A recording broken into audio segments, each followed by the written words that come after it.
Good morning, good afternoon, or good evening, or whenever you happen to find me. Happy Friday, everybody. September 27th.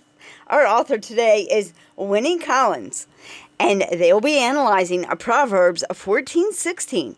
A fool is reckless and careless.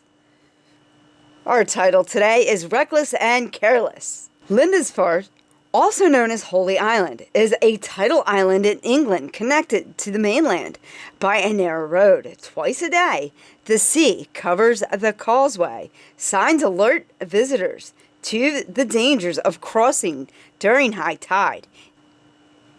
Yet tourists regularly disregard the warnings and often end up sitting atop submerged cars or swimming to raised safety huts where they can be rescued. The tide is predictable, as sure as the rising sun, and warnings are everywhere. You can't probably miss them. Yet, as one writer describes, living form is where the reckless try to outrace the tide. Proverbs tell us that it's foolish to be reckless and careless.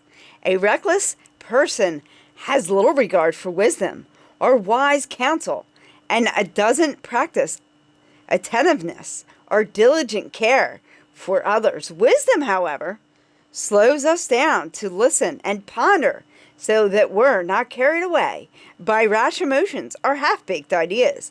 Wisdom teaches us to ask good questions and consider the implications of our actions, while reckless people charge forward with little regard for relationships or consequences, or often truth.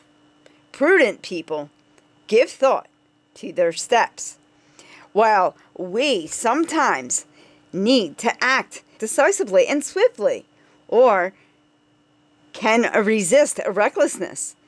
As we receive and practice God's wisdom, He'll give us the guidance we need when we need it. Dear God, we live in a reckless world. Please help us all to live wise and to live well. Thank you. Amen. Here's some questions for us to all think about. Where have you seen a reckless living? How can you avoid living recklessly? Yeah, guys, honestly, as always, I ask you to think about it. Before you do something, take a deep breath and think about it. There's a chance you might reconsider being reckless. Be good to one another, and happy Friday.